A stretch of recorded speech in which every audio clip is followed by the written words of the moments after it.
Bab 1107, Aku tidak menyangka ada sesuatu yang tidak kamu bisa. Setelah berjalan selama beberapa menit, samar-samar dia bisa mendengar suara air mengalir dari ketinggian. Apakah hampir sampai? Karina bertanya pada pria di sampingnya. Ya, telinga Kevin bergerak sedikit dan dia mendengar suara itu, seharusnya 1 kilometer lagi.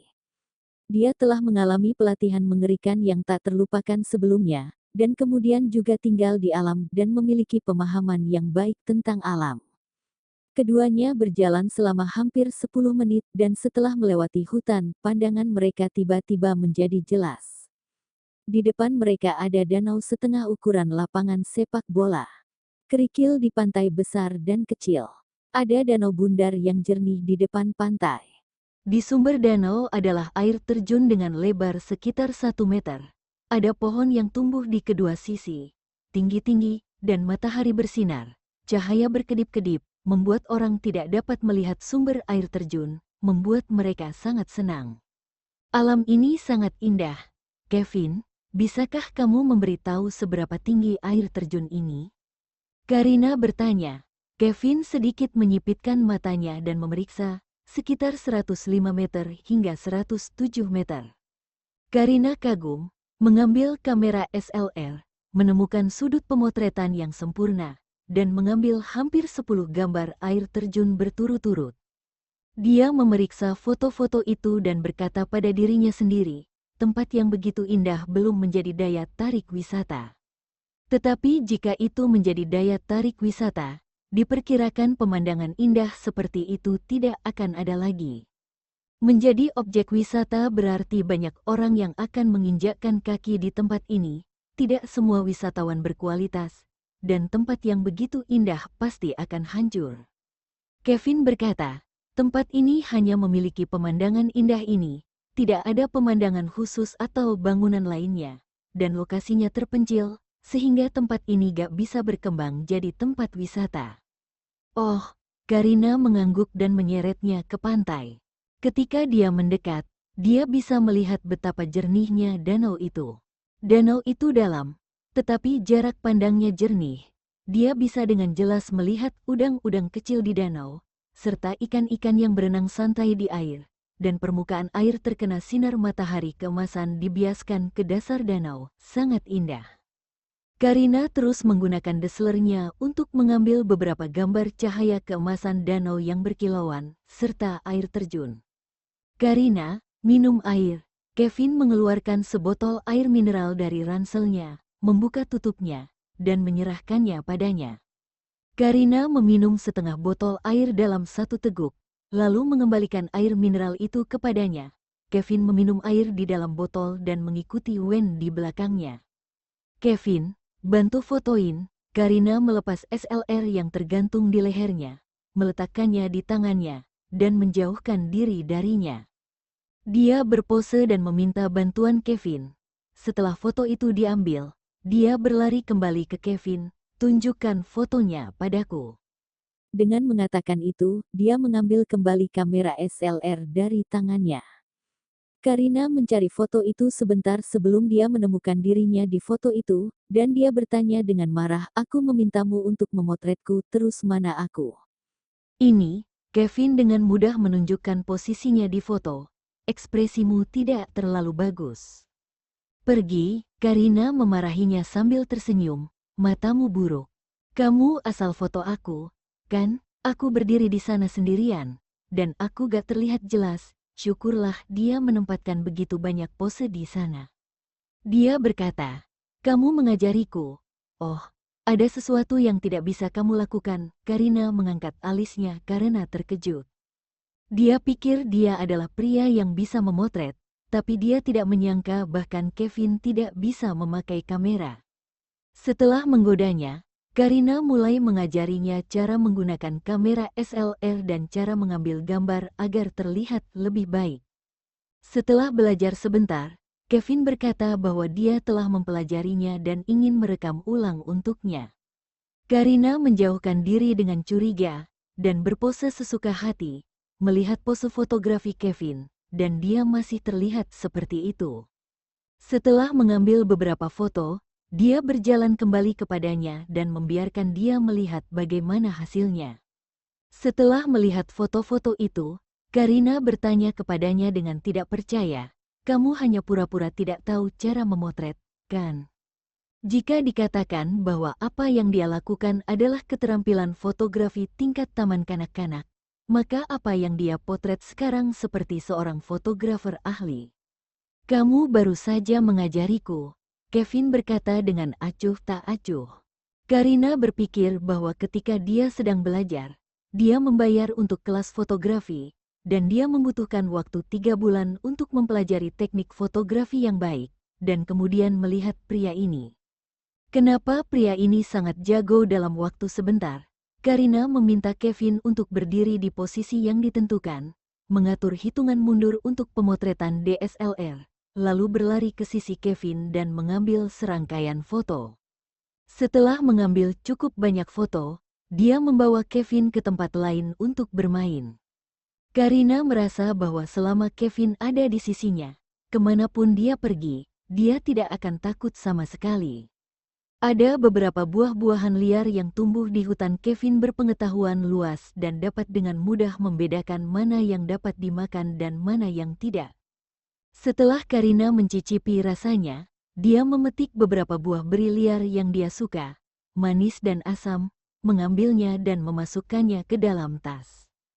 Kevin memberitahunya bahwa buah beri ini bisa dibuat menjadi selai dan dioleskan di atas roti, dan rasanya harus menjadi baik. Begitu dia mendengarnya, dia mengambil sekantong besar buah beri dengan tegas, dan berencana untuk kembali di malam hari, jadi dia meminta Kevin untuk membuatkan selai untuknya. Setelah memetik cukup banyak buah liar, Karina membuat 2 karangan bunga dengan bunga liar kecil yang indah, 1 untuk Kevin dan 1 untuk dirinya sendiri. Biarkan Kevin mengambil foto dengan pose yang ditentukan, lalu berdiri di tempat Kevin dan berpose dengan pose yang cocok dengannya, dan biarkan Kevin membantunya mengambil gambar. Setelah selesai, dia memeriksa foto-foto itu dan sangat puas. Dia mengunggah foto-foto dari kamera SLR ke ponselnya, memilih filter, dan kemudian meminta Kevin untuk mengubah gambar profil WeChat-nya menjadi fotonya, sementara dia mengubahnya menjadi milik Kevin. Dia bilang itu disebut kepala kekasih. Kevin sangat puas dengan pernyataan ini karena sinyalnya tidak terlalu bagus. Perlu beberapa saat untuk menggambar sebelum memposting lingkaran teman yang menyiksa anjing dengan foto mereka berdua. Karina sedikit lelah dan lapar, jadi dia kembali ke pantai. Biarkan Kevin mengambil makanan piknik dan mengaturnya, sementara dia mengambil beberapa buah beri dan pergi ke danau untuk mencuci. Setelah berjongkok di tepi danau dan mencuci buah beri untuk sementara waktu, Karina tiba-tiba berseru, "Ah!" menakuti Kevin yang sedang menyiapkan segalanya dan berlari ke arahnya tanpa berpikir. "Ada apa, Karina? Apa yang terjadi?" Dia bertanya dengan gugup. "Ikan? Aku baru saja melihat ikan besar. Itu hilang." Karina menunjuk ke danau dan berkata bahwa angin itu seperti hujan. "Aku ingin makan ikan rebung asam, Kevin." "Kevin?" Dia pikir dia telah jatuh ke danau. "Tapi saya melihat seekor ikan dan membuat keributan," Kevin berkata tanpa daya. "Aku akan melakukannya untukmu ketika aku kembali. Tapi aku ingin memakannya sekarang." "Karina, sadarlah dan kita gak punya apapun." Kevin merasa bahwa dia sedang bermimpi. Mereka tidak punya apa-apa selain ikan di danau. Tidak peduli seberapa kuat dia tidak bisa mengganti bahan dan panci lain untuk memasak ikan. Bab 1108, tiba-tiba terjadi insiden. Akhirnya, atas permintaan Karina, Kevin membuat kail ikan dari lembaran besi keras di dasar kaleng, menaruh beberapa daging sapi sebagai umpan, dan menunggu ikan dipancing sambil makan siang. Setelah menunggu lebih dari 2 jam, dia akhirnya menangkap ikan yang ingin dimakan Karina, dengan berat hampir 4 pon. Namun, tidak ada syarat seperti itu untuk membuat rebung asam. Karina memeluk ikan itu, menariknya dan berkata untuk bergegas kembali. Jika tidak, ikan itu akan mati karena hipoksia setelah meninggalkan pantai, dan jika ditunda terlalu lama, ikan itu akan menjadi basi. Apalagi yang bisa Kevin katakan, aku hanya bisa mengandalkan foodie besarnya. Butuh waktu setengah jam untuk datang, dan ketika aku kembali, atas desakan Karina, aku kembali ke hotel dalam 20 menit. Kevin pergi ke jalan-jalan kota lagi dan membeli beberapa bahan untuk makan malam. Kemudian dia memberi tip kepada pemilik hotel dan meminta untuk meminjam dapur. Karina bosan sendirian, jadi dia pergi ke dapur untuk membantu Kevin. Mungkin karena Kevin memasak terlalu harum, dan pemilik hotel akan pergi ke dapur dari waktu ke waktu untuk mengambil beberapa hal yang tidak penting, dan juga mengobrol dengan Kevin. Kevin, apa yang dikatakan pemilik hotel kepadamu? Karina bertanya sambil tersenyum. Dia bertanya padaku apa yang aku masak, dan dia bilang baunya enak. Dia belum pernah mencium sesuatu yang begitu harum sebelumnya. Aku bilang kalau aku sedang memasak makanan negara kita, jawab Kevin. Karina merasa sangat bangga setelah mendengarkannya. Dia telah makan makanan dari banyak negara, tetapi favoritnya adalah makanan dari negara R. Karena tidak ada rebung asam, Kevin menggunakan asinan kubis sebagai gantinya, dan juga menambahkan beberapa buah beri yang telah dipetik Karina di hutan untuk dicicipi. Seluruh hidangan memiliki aroma buah dan rasa yang unik. Kevin, apa nama hidangan ini? Karina mencicipi sup dengan sendok dan bertanya dengan heran. Kevin meliriknya dan berkata dengan arti tertentu, ikan. Ah, Karina tidak bereaksi untuk sementara waktu. Nama ini biasa banget, tetapi sepertinya tidak cocok dengan cara ikan ini dibuat. Yang penting enak, kan? Saat dia berbicara, dia mulai menggoreng sayuran. Karina tertegun sejenak, dan akhirnya mengerti bahwa dia mengolok-oloknya dan bahwa dia telah membiarkannya pergi memancing sebelumnya. Dia menyentuh ingannya, serius, apa nama hidangan ini? Dia berkata dengan serius. Aku membuatnya dengan santai, dan aku tidak punya nama, tetapi aku hanya menamainya. Itu disebut sup sirip ikan. Apakah semudah itu menciptakan hidangan, apalagi ini adalah hidangan baru? Aku tidak begitu percaya bahwa kamu tidak memiliki resep, Anda hanya membuatnya dengan santai. Oke, aku melakukannya dengan serius. Aku hanya mencoba melihat apakah aku bisa memakannya. Reaksimu memberitahuku bahwa usahaku berhasil. Kevin menggoreng sayuran sampai matang, dan mengeluarkannya dari panci dan meletakkannya di piring. Karena kebanyakan orang Jerman menggunakan roti dan pasta sebagai makanan pokok mereka, dan kota ini tidak dapat membeli nasi, Kevin memasak beberapa makaroni. Meskipun nasi dan hidangan nasional R sangat cocok, tanpa nasi, makan makaroni Karina dapat diterima. Seekor ikan dengan berat hampir 4 kilogram, mereka berdua tidak bisa menghabiskannya. Tetapi hanya ada 2 hidangan untuk makan malam, jadi Kevin memberikan sepertiga dari ikan itu kepada pemilik hotel, agar pemilik hotel bisa mencicipi hidangan nasional R. Selesai makan malam, Karina dan Kevin berjalan-jalan di dekat hotel. Setelah mencerna, Kevin meminjam dapur lagi, merebus buah beri yang dipetik Karina hari ini menjadi selai, memasukkannya ke dalam toples dan membawanya kembali ke kamar sehingga dia tidak akan melupakannya ketika dia pergi besok. Mereka bermain sepanjang hari di siang hari, dan tidak ada sore.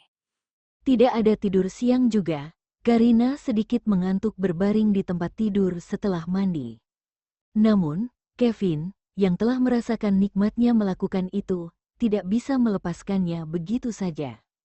Karina sudah memohon, tapi pada akhirnya mereka tetap melakukan itu. Keesokan harinya Karina bangkit, kakinya sedikit gemetar, dan dia memarahi pria itu beberapa kali di dalam hatinya. Ketika dia akan kembali ke Nuremberg, Karina melihat foto-foto yang diambil kemarin di kamera, dan memberitahu Kevin dengan sedikit enggan bahwa dia akan memiliki kesempatan untuk bermain lagi di masa depan.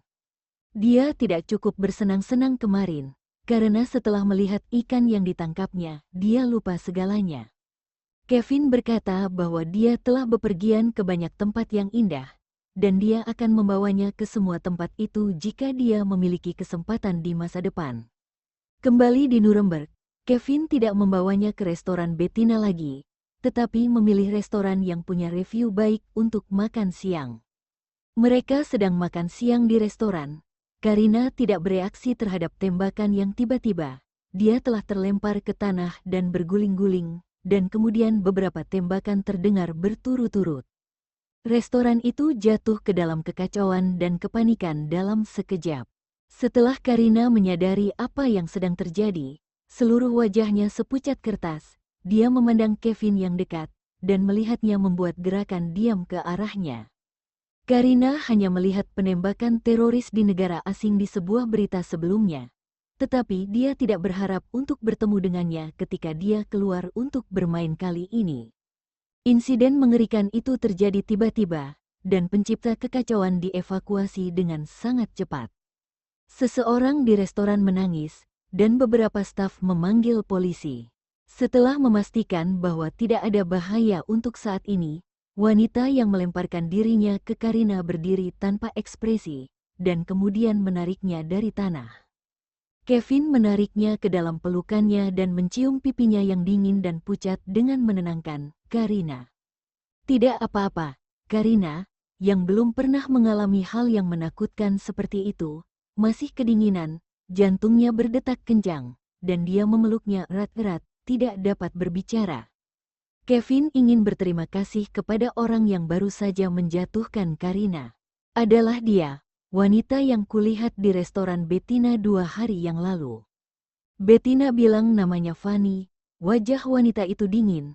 Dia mengangguk pada mereka berdua tanpa ekspresi, lalu berbalik dan pergi. Tunggu, Kevin menghentikan wanita itu dalam bahasa Jerman. Hanya saja wanita itu tidak berhenti. "Fanny," Kevin meneriakkan namanya dengan kencang. Wanita itu berhenti, menoleh, dan bertanya dengan acuh tak acuh, "Kamu kenal aku?" Kevin menjelaskan, "Aku melihatmu di restoran Bettina 2 hari yang lalu, dan aku mendengar Bettina menyebut namamu." "Kau meneleponku? Apa ada yang salah?" tanyanya dingin. "Terima kasih telah membantu tunanganku barusan." Kevin berterima kasih padanya, memperhatikan bahwa pakaian hitamnya basah kuyup, matanya menyipit. "Kamu tampak terluka. Apakah kamu butuh bantuan?" "Tidak. Aku akan pergi ke rumah sakit untuk perawatan." Setelah wanita itu selesai berbicara dengan dingin, dia berjalan ke seorang pria berjas hitam dan sepertinya mengucapkan beberapa kata permintaan maaf. Kemudian pria itu tampak jelek dan meninggalkan kutukan, dan dia mengikuti di belakang. Kevin mengenali pria itu sebagai majikannya. Pria itu memarahinya karena melalaikan tugas. Pada saat bahaya pertama, dia pergi untuk melindungi orang lain dan memecatnya.